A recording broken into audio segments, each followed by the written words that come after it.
कहते हैं इंसान का चरित्र ऐसा ही होता है, अगर एक बार चरित्र गिर जाए तो अपने चरित्र के साथ साथ इंसान भी गिरता चला जाता है। और अगर वो हवस में अंधा होकर अपने मान सम्मान और रिश्ते को भूल चुका हो तो वो समाज और कानून सबको भूल जाता है। यहाँ एक गलती और हो रही थी। वसुंधरा भी जिद में आकर अपने ही पति का कत्ल करना चाह रही थी, जबकि होना यह चाहिए था कि ऐसे हालात में वो जाकर कानून से मदद मांगती, कानून के सामने अपनी सारी बातें रखती। अब तो ये बात भी साफ है कि ऐसे मामलों में लड़की की पहचान उजागर नहीं की जाती है। याद रखना चाहिए, यानी कि संध्या का नाम और उसकी पहचान उजागर नहीं होती और गुनाह करने वाले को कानून खुद सजा देता है। लेकिन वसुंधरा ने भी गलती की। आग से आग नहीं बुझाई जाती भैया, पर वसुंधरा ने यही किया। अब इस आग में किस किस की जिंदगी और खुशियां जलती हैं ये किसी को नहीं पता था। और देखने वाली बात यह भी थी कि असल में चरित्र किसका गिरा था, गिरने की हद किसने लांगी थी। क्या वाकई में केदारनाथ ने, या इसके पीछे कोई और खेल था? आइए देखते हैं।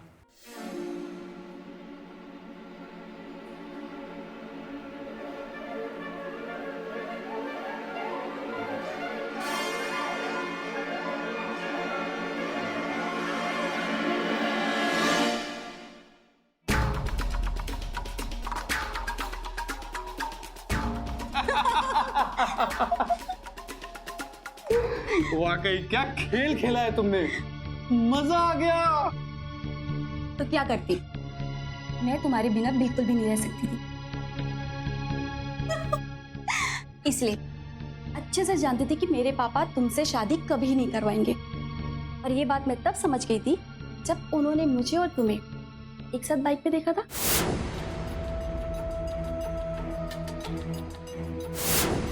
और उस रात भी तुम खिड़की के रास्ते मुझसे मिलने आए जब हम प्यार में खोए हुए थे। क्या बात है पापा, कुछ चाहिए? नहीं, जाओ अपने कमरे में जाकर के सो जाओ।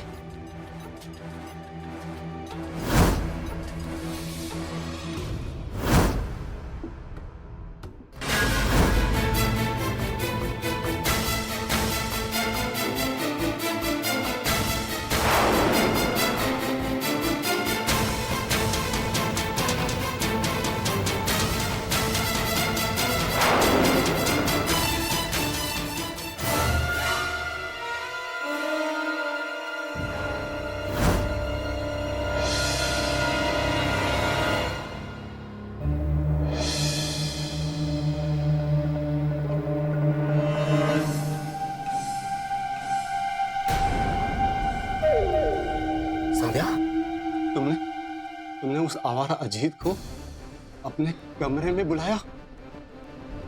अरे शर्म कर बेशरम, शर्म कर। अरे अपने बाप की ना सही कम से कम अपनी बीमार मां का तो लिहाज कर। क्या बीतेगी उस पे जब मैं अभी जाके उसको सब कुछ बताऊंगा? वो बेचारी तो जीते जी मर जाएगी। कभी सोचा है? लेकिन सोचता मैं उस बेचारे को सब कुछ सच सच बता देता हूं कि तू उस आवारा अजीत को अपने घर में बुलाकर उसके साथ किस तरह से रहती है। पापा, मैं अजीत से प्यार करती हूँ। अरे प्यार नहीं, बर्बादी है, समझ गई तू? प्यार प्यार, अरे प्यार नहीं बेटा, बर्बादी है, बर्बादी। आई बात समझ में? संध्या, संध्या खबरदार, जो अपनी माँ को कुछ भी बताया तो मुझसे बड़ा कोई नहीं होगा। मैं इतना तो समझ चुकी थी कि पापा मेरे और तुम्हारे बारे में माँ को बिल्कुल भी नहीं बताएंगे। जानते हो क्यों? क्योंकि माँ दिल की मरीज है ना, इसलिए। लेकिन मैंने फैसला कर लिया था कि जो आदमी मेरे प्यार का दुश्मन है मैं उसे रास्ते से हटा दूंगी। और तुम्हें ये काम करने के लिए अपने दोस्तों को देने के लिए पैसे चाहिए थे, और ये पैसे सिर्फ मेरी माँ से मिल सकते। और इसीलिए मैंने माँ के दिमाग में ये बात डालना शुरू कर दिया कि पापा की नीयत मुझ पे खराब है। पापा ने क्या आगे बोलेगी? पापा ने मेरी इज्जत में हाथ डालने की कोशिश की माँ। और उस दिन मैं जानबूझ के माँ को अपनी क्लासेस लेके गई ताकि मैं माँ को यकीन दिला सकूं कि पापा की हर वक्त नजर मुझ पर है, क्योंकि पापा की नीयत मुझ पे खराब हो चुकी। माँ, पापा, देखा ना आपने, शायद आपकी वजह से घर में हाथ नहीं साफ कर पाते होंगे। और उस दिन वो रात को नशे में घर लौटे, मैं दरवाजे के पास ही थी और मैंने उनको रोका और कहा, और मैं जो चाहूंगा अरे मैं तो गिर ही गया होता। अब अरे पापा आप आ गए। वो माँ ने कहा था कि उनको ऊपर बार बार कमरे में जाने से तकलीफ होती है, तो आज से वो मेरे कमरे में सोएंगे और मैं माँ के। तो आप चलिए मेरे कमरे में चल के सो जाइए, और बस माँ आती ही होगी। बेटा मेरी माँ से कहना कि आज दोस्तों ने बहुत ज्यादा पिला दी, मैं खाना नहीं खा पाऊंगा, मेरी बिल्कुल भी इच्छा नहीं। जी पापा। चल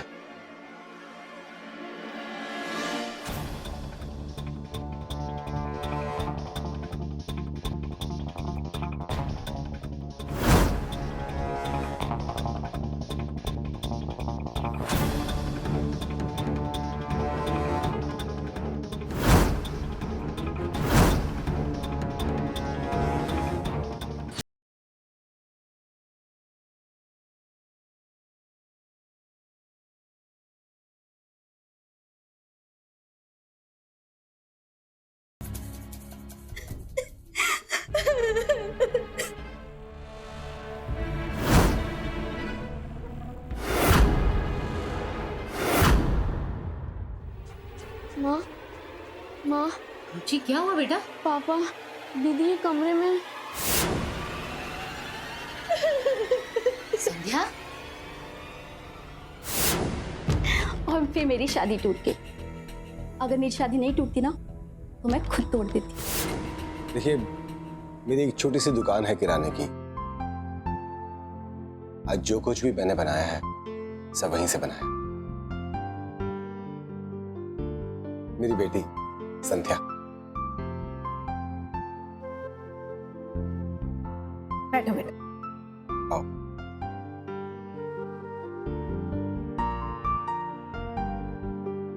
देखिए, आपकी कोई खास मांग हो तो आप हमें बता दीजिए, मैं कोशिश करूंगा उसको पूरा करने की। आप तो जानते हैं ये सामाजिक रुतबे की बात है और समाज में हमारी बड़ी इज्जत है। और मेरे बेटे के बारे में तो आप सुन ही चुके होंगे, सरकारी हॉस्पिटल में डॉक्टर है। अच्छा, अच्छी बात। और आप ज्यादा नहीं, बस अब कम से कम बस 20 लाख तो कर ही दीजिएगा। लोग तो इससे ज्यादा देने के लिए बैठे हैं। लेकिन ये तो बहुत ज्यादा है ना, तो हम लोगों ने सोचा ही नहीं। ऐसी बातें कर रही हैं आप बहन जी, बेटी का रिश्ता तय कर रहे हैं आप लोग, और मेरे बेटे के लिए तो देने वाले बहुत हैं। हाँ, 20 लाख तो क्या, आपके बेटे के लिए 50 लाख देने वाले भी मिल जाएंगे। माफी चाहता हूं, हमारी इतनी औकात नहीं। अब बड़ी हैरानी की बात है कि आप जैसे लोग जो समाज में मान सम्मान और प्रतिष्ठा की बात करते हैं, शादी ब्याह के नाम पर आप लोग कैसे सौदा करने लग जाते हैं। लेकिन उस दिन पापा ने खुद 20 लाख का इशू इतना बड़ा बना दिया कि खुद रिश्ता टूट गया। और मैंने इस बात का फायदा उठा के सारा का सारा इल्जाम पापा के ऊपर डाल दिया कि पापा मेरी शादी कराने ही नहीं देना चाहते, क्योंकि उनकी नीयत मुझ पे खराब है। मैं जानती थी माँ कि पापा मेरी शादी कभी नहीं होने देंगे, इसलिए उन्होंने उनसे ऐसी बातें की जिससे वो नाराज होकर चले गए। तू चिंता मत कर, तेरे मामा ने 2 महीने पहले बहुत अच्छा रिश्ता बताया था। मैं कल ही जाकर उनसे बात करती हूँ। फिर माँ मेरे रिश्ते की बात करने मेरे मामा जी के यहाँ गई, और रात को पापा आए और अपने कमरे में जाके सो गए। लेकिन मैं जाग रही थी और मैंने जाकर रुचि के कमरे का दरवाजा बाहर से बंद कर दिया।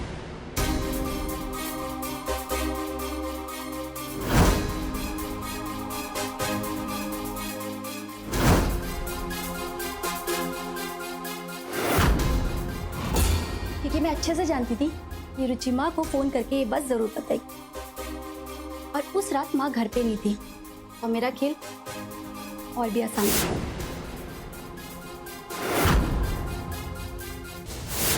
और दूसरे दिन मैंने माँ को रोते हुए बताया कि माँ, पापा ने मेरी इज्जत लूट ली। और इस बात को लेकर मैंने ऐसा माहौल बनाया कि माँ मानने में मजबूर हुई, क्योंकि अगर पापा जीते जी हमारी शादी नहीं होने देते ना, तो उनके मरने के बाद तो होगी। और अब सारी तैयारी हो चुकी है।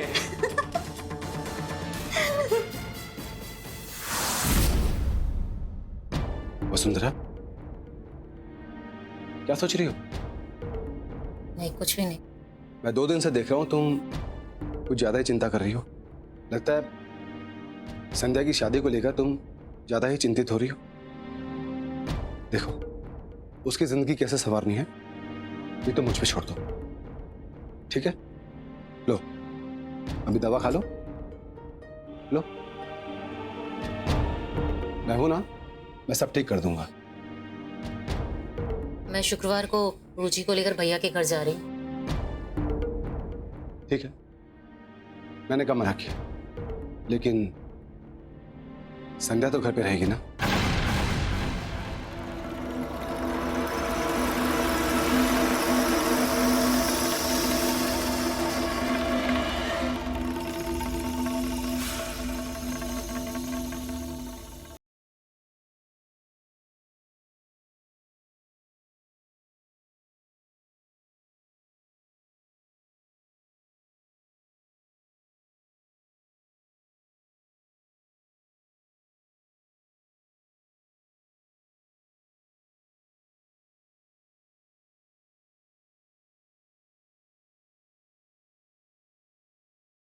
चोरी हुई है। अरे बाप कहाँ है? संध्या बेटा, इतना अंधेरा क्यों है कमरे में?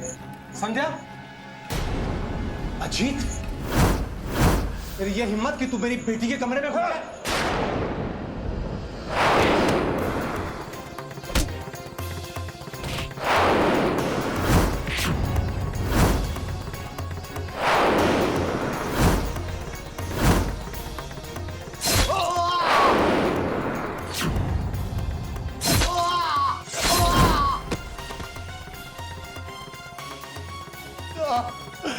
संध्या, संध्या, मैंने तेरे भले के लिए बोला। संध्या, रास्ते का कांटा बन गया था।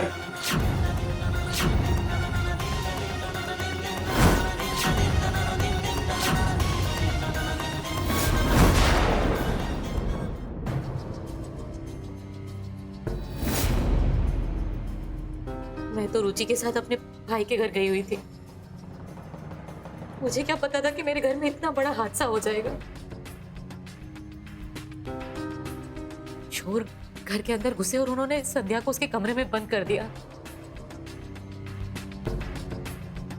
उनका शायद मेरे पति से कुछ झगड़ा रहा होगा, इसलिए उन्होंने मेरे पति को मार दिया और घर का सामान लूट कर ले गए। अलमारी में लगभग 2 लाख रुपए रखे हुए थे, वो भी ले गए। मेरी संध्या की शादी कैसे होगी, कहां से होगी? आप हिम्मत से काम लीजिए।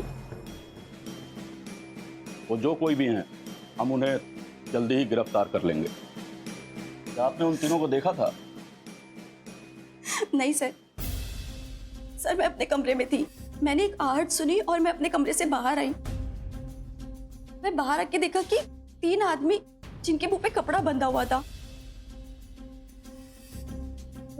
मैं जैसे चीखती, मैंने चीखने की कोशिश भी की, तो एक आदमी ने मेरा मुंह बंद करके मुझे घसीट के ले जाके कमरे में बंद कर दिया। और फिर मैंने अपने पापा की चीखने की आवाज सुनी।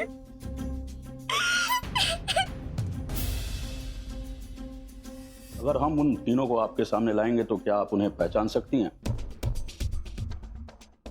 नहीं सर, एक तो अंधेरा था, ऊपर से तीनों का मुंह कपड़ों से ढका हुआ था।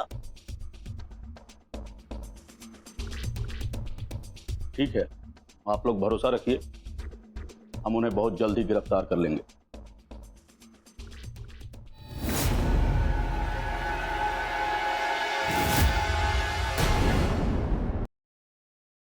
नमस्कार वसुंधरा जी। नमस्ते। अभी को मिलना चाह रहा था मैं। वो तो अच्छा हुआ कि आप यहाँ मिल गए मुझे। आपसे कुछ बात पूछनी थी मुझे। क्या पूछना है? वो केदार जी से बात हुई थी मेरी, वो कुछ घर गिरवी रखना चाह रहे थे। अब मैंने तो पूरे कागजात भी बनवा के रख दिए हैं, पर उसी बीच ये हादसा हो गया। दुख हुआ सुन के। और केदारनाथ जी मुझे कह रहे थे कि बिटिया की शादी है और उसके लिए 20 लाख की कुछ जरूरत है, तो उसके लिए वो घर गिरवी रखना चाह रहे हैं। और उन्होंने मुझे कहा था कि शादी होने के बाद वो घर छुड़वा लेंगे। ऐसा उन्होंने आपसे कहा था कि शादी के लिए घर गिरवी रखना? हाँ, केदारनाथ जी खुद बोले थे मुझे। और उन्होंने तो मुझे ये भी बोला था कि दुल्ले वाले 20 लाख का कुछ दहेज मांग रहे हैं। वो आप तो जानते ही होंगे। मैंने तो उनको ये भी कहा था कि दूसरे खर्चे के लिए अगर पैसों की अगर जरूरत पड़े तो वो भी ले ले। उन्होंने कहा था कि कुछ घर में 4-5 लाख रुपए पड़े हुए, उसमें काम चल जाएगा। तो वसुंधरा जी, आप बताइए अभी क्या करना है? जी मैं आपको सोचकर बताती हूँ। जी ठीक है, नमस्कार।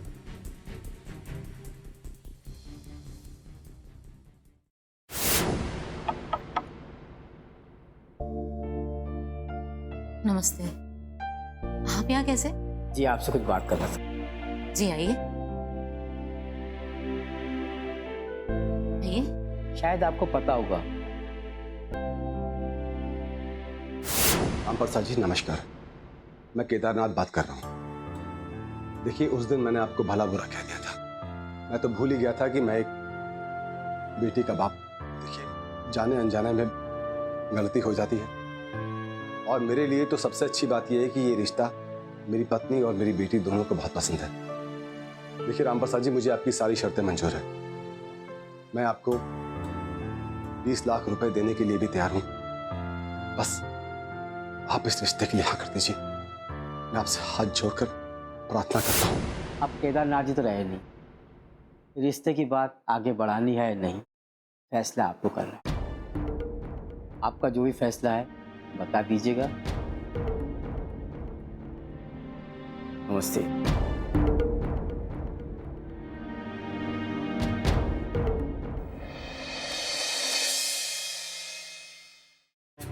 ऐसा कैसे हो सकता है?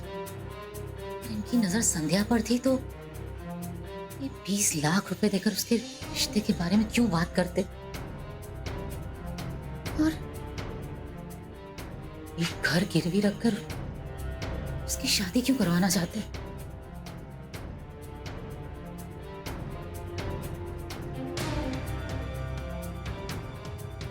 कहीं समझने में मुझसे कोई गलती तो नहीं हो गई?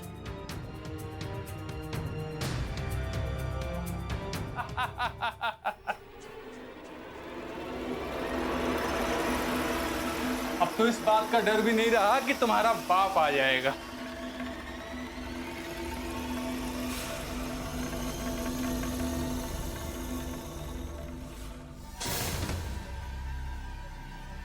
और अब तुम्हारी माँ भी किसी से कुछ नहीं कह सकती है। अरे मैं तो कहती हूँ कि माँ से ना हमारी शादी की बात कर ही लो। बेचारी एहसान मानेगी तुम्हारा। अरे तुम उनकी बेटी को अपना जा रहे, और एक ऐसी बेटी को जो अपनी इज्जत पहले से गंवा चुकी हो।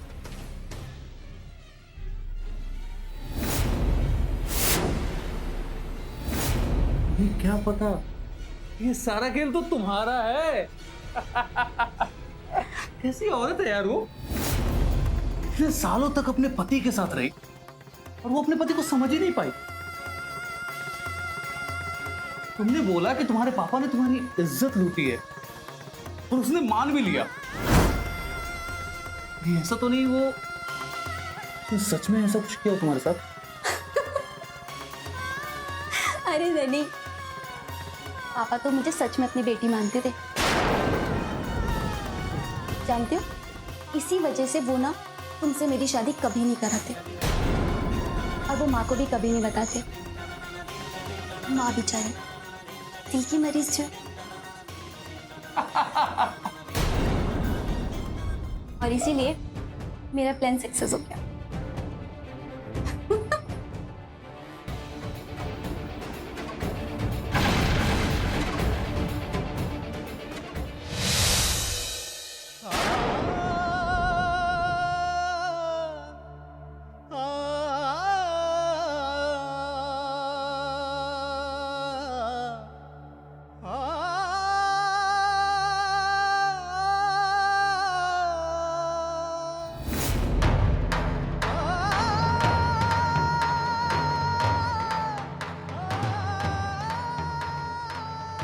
हेलो इंस्पेक्टर साहब, मैं अपना गुनाह कबूल करना चाहती हूँ। मैंने अपने पति को मरवाया है। हर सिक्के के दो पहलू भी होते हैं, ठीक उसी तरह जैसे एक इंसान के दो चेहरे होते हैं। एक चेहरा जो हमारी आंखों के सामने होता है, लेकिन उसके पीछे का छिपा हुआ चेहरा हम देख नहीं पाते। संस्कार और मर्यादाएं जब छूट जाएं, तो प्यार की दीवानगी जुनून बनकर अपनों पर किस तरह टूट पड़ती है, उसकी मिसाल थी ये घटना, जहां एक बेटी ना सिर्फ अपने पालनहार अपने सौतेले पिता के मौत का कारण बन पाई, बल्कि अपनी मां को भी ऐसे गुनाह में गुनाहगार बना दिया कि वो मां अब जब तक जिएगी पश्चाताप की आग में जलती रहेगी। इसीलिए जरूरी है कि हम एक दूसरे के अंदर संस्कारों को पैदा करें, क्योंकि हमारे भारतीय संस्कार और मर्यादा ही हमें समाज के जुर्म की राह पर जाने से बचा सकती। यही बात हमारे प्रधानमंत्री भी कहते हैं। तो नजर रखिए अपने आसपास के हर किरदारों पर, लोगों को आगाह कीजिए और देखते रहिए क्राइम स्टॉप। मिलते हैं अगले एपिसोड में क्राइम स्टॉप। आप रहिए सुरक्षित। भारत माता की जय। जय हिंद।